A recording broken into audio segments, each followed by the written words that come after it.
Hello friends, कर्ण sir knowledge channel पर फिर एक नए वीडियो के साथ आपका स्वागत है।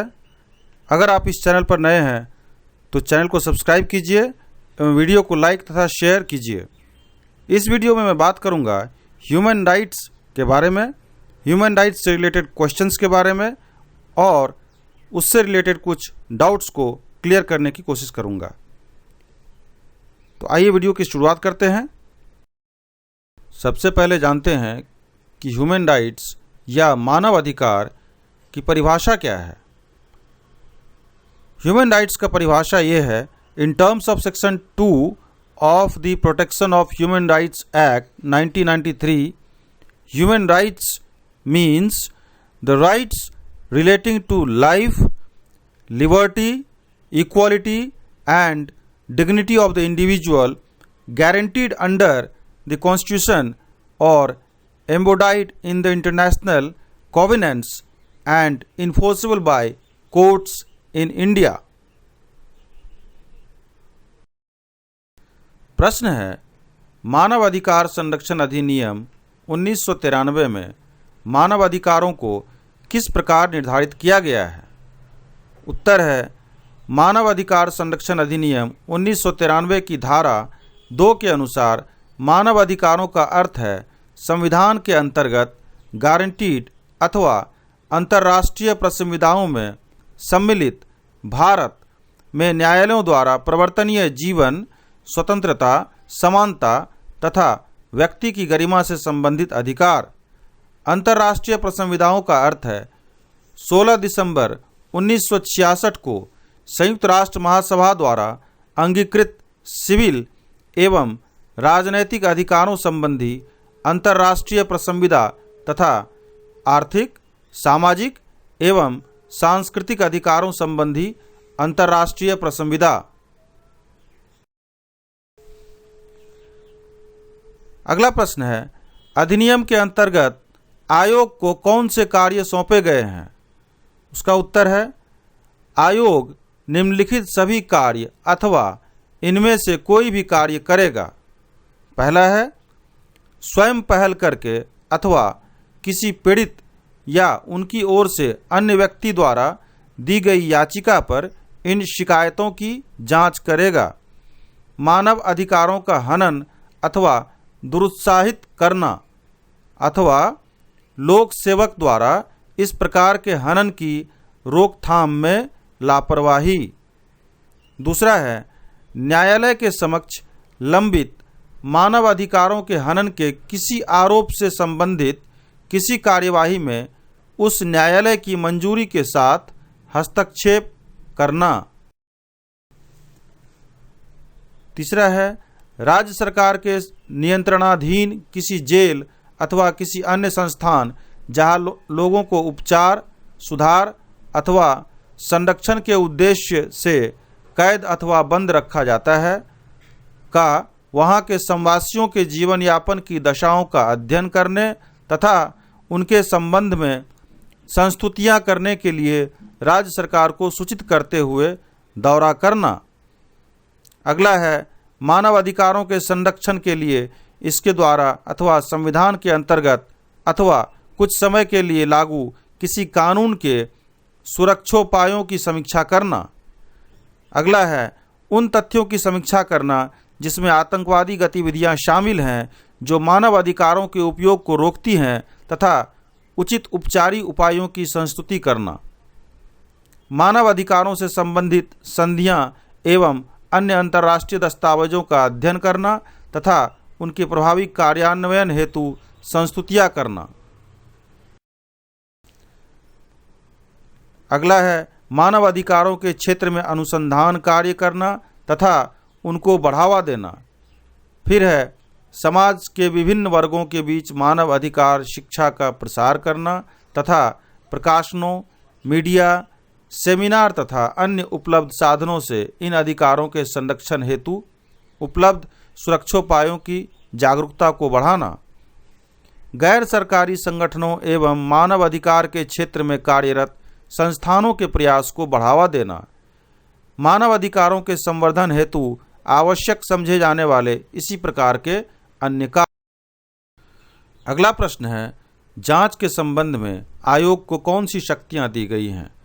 तो इसका उत्तर है, अधिनियम के अंतर्गत शिकायतों पर जांच करते समय आयोग को कोड ऑफ सिविल प्रोसीजर 1908 के अंतर्गत वे सभी शक्तियां प्राप्त हैं जो सिविल कोर्ट किसी वाद के विचारण के समय अपनाता है। विशेष रूप से निम्नलिखित हैं: ए, गवाहों की उपस्थिति हेतु समन करना तथा हाजिर करना तथा शपथ पत्र पर उनकी जांच करना। बी, किसी दस्तावेज को ढूंढना एवं प्रस्तुत करना। सी, हलफनामे पर साक्ष्य प्राप्त करना। डी, किसी पब्लिक रिकॉर्ड को मांगना अथवा किसी न्यायालय अथवा कार्यालय से उनकी प्रति मांगना। ई, गवाहों अथवा दस्तावेजों की जांच के लिए शासन पत्र जारी करना। एफ, निर्धारित किया गया कोई अन्य मामला। अगला प्रश्न है, क्या आयोग का अपना अन्वेषण दल है? इसका उत्तर है हाँ। मानव अधिकारों के हनन की शिकायतों पर जांच करने के लिए पुलिस महानिदेशक की अध्यक्षता में आयोग का अपना जांच स्टाफ है। अधिनियम के अंतर्गत किसी अधिकारी अथवा केंद्र अथवा किसी राज्य सरकार के अन्वेषण अभिकरण की सेवाओं का उपयोग करने के लिए यह आयोग मुक्त है। आयोग जांच कार्य के लिए अनेक मामलों में गैर सरकारी संगठनों को अपने साथ जोड़ा है। अगला प्रश्न है, क्या आयोग स्वायत्ता है? इसका उत्तर है हाँ। आयोग की स्वायत्ता में अन्य बातों के साथ साथ इसके अध्यक्ष एवं सदस्यों की नियुक्ति, उनके कार्यकाल का निर्धारण तथा इस संबंध में संवैधानिक गारंटी, उनके दिए गए स्टेटस तथा किस प्रकार आयोग के लिए उत्तरदायी स्टाफ है, अपना अन्वेषण दल, उनकी नियुक्ति तथा उनका संचालन करना शामिल है। आयोग की वित्तीय स्वायत्ता का वर्णन अधिनियम की धारा 32 में किया गया है। आयोग के अध्यक्ष एवं सदस्यों की नियुक्ति प्रधानमंत्री की अध्यक्षता वाली समिति, जिसमें लोकसभा का स्पीकर, गृह मंत्री, लोकसभा एवं राज्यसभा में विपक्ष के नेता तथा सदस्य के रूप में राज्यसभा के उपाध्यक्ष शामिल होते हैं। उनकी सिफारिशों के आधार पर राष्ट्रपति के द्वारा की जाती है। अगला प्रश्न है, आयोग शिकायतों पर जांच किस प्रकार करता है? इसका उत्तर है, मानव अधिकारों के हनन की शिकायतों पर जांच करते समय आयोग निर्धारित समय के भीतर केंद्र सरकार अथवा किसी राज्य सरकार अथवा किसी अन्य प्राधिकारी अथवा अधीनस्थ संगठन से सूचना अथवा रिपोर्ट मांग सकता है, बशर्ते कि आयोग द्वारा निर्धारित समय के भीतर यदि वह सूचना अथवा रिपोर्ट प्राप्त नहीं होती तो यह शिकायत पर स्वयं ही जांच शुरू कर सकता है। दूसरी ओर, यदि सूचना अथवा रिपोर्ट प्राप्त होने पर आयोग संतुष्ट हो कि आगे जांच की आवश्यकता नहीं है अथवा संबद्ध सरकार अथवा प्राधिकारी द्वारा अपेक्षित कार्रवाई प्रारंभ की गई तो आयोग शिकायत पर कार्रवाई नहीं कर सकता तथा शिकायतकर्ता को तदनुसार सूचित कर सकता है।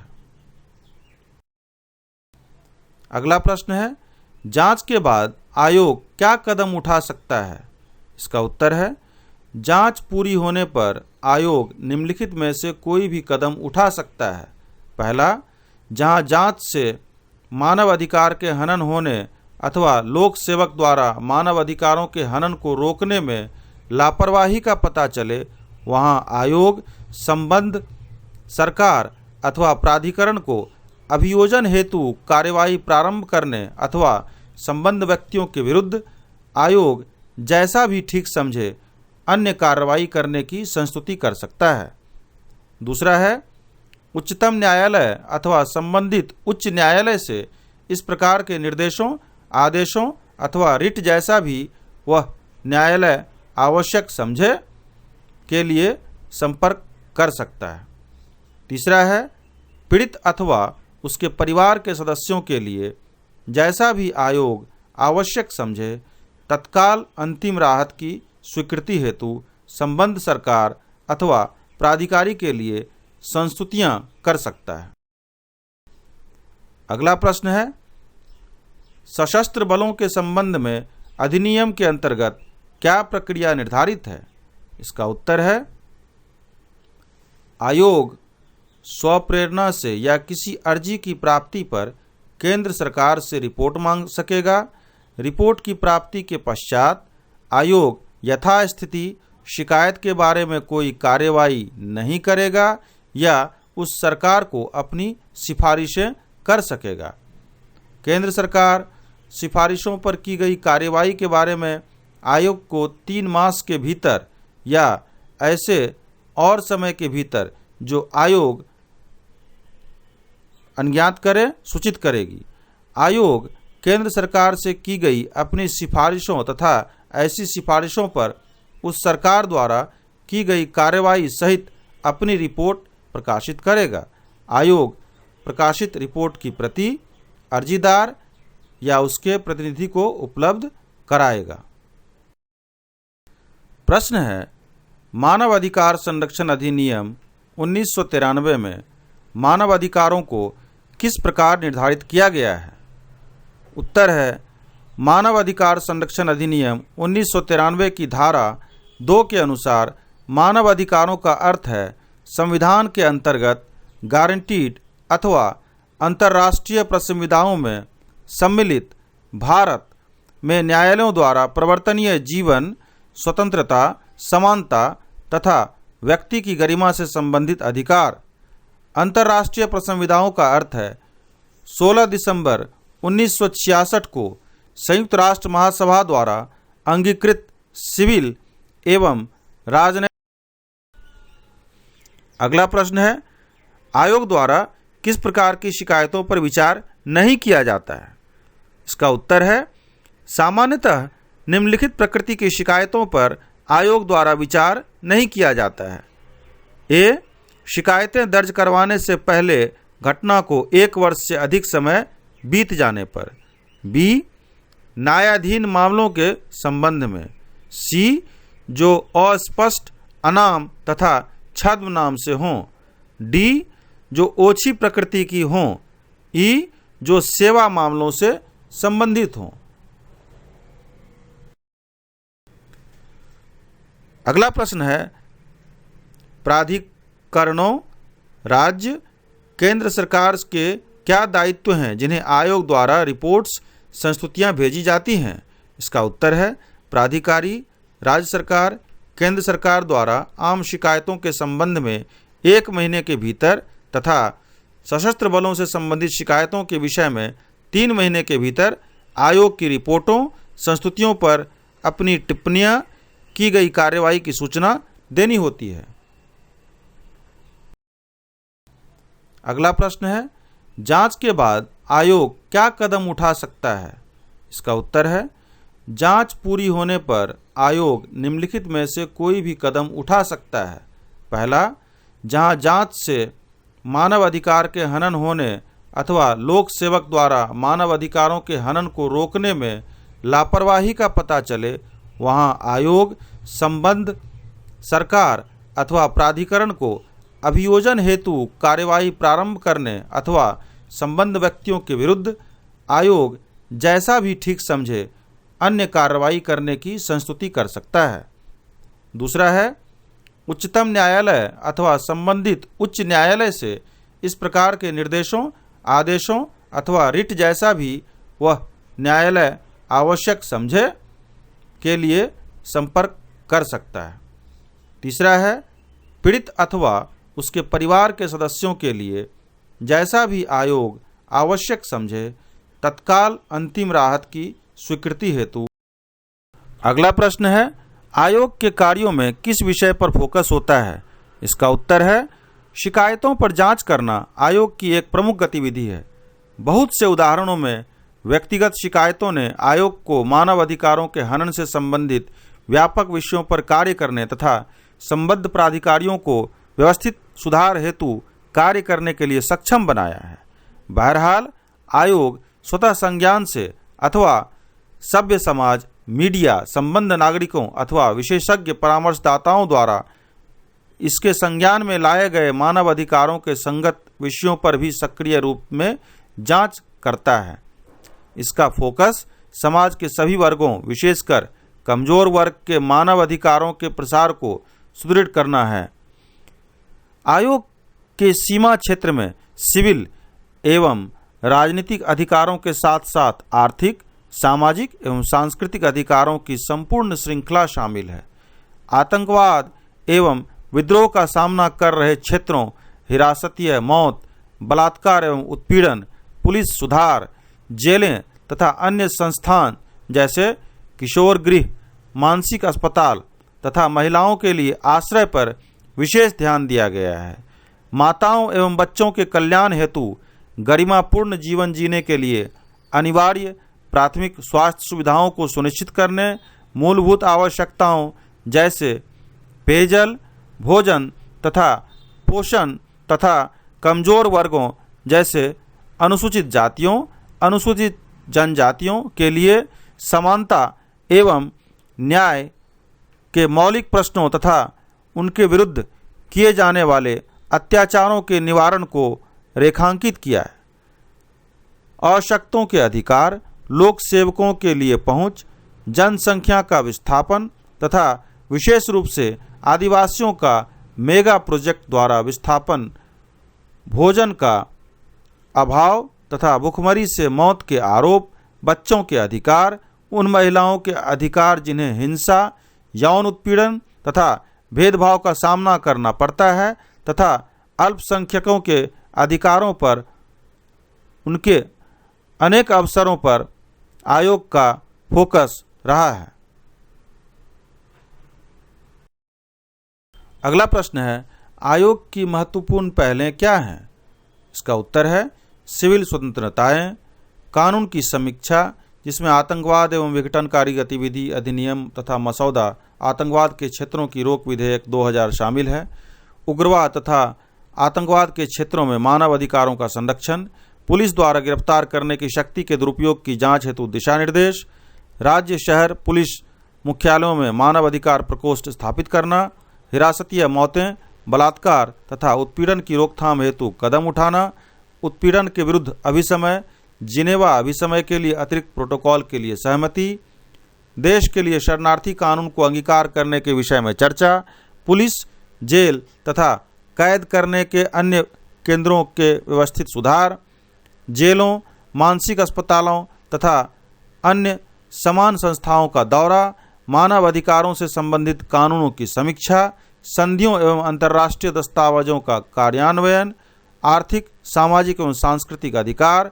बंधुआ मजदूरी एवं बाल मजदूरी उन्मूलन तथा भोजन के अधिकार से संबंधित विषय, माताओं में रक्ताल्पता की रोकथाम तथा बच्चे में जन्मजात मानसिक अशक्तताएं, HIV एड्स से प्रभावित व्यक्तियों के मानव अधिकार विषय के रूप में लोक स्वास्थ्य।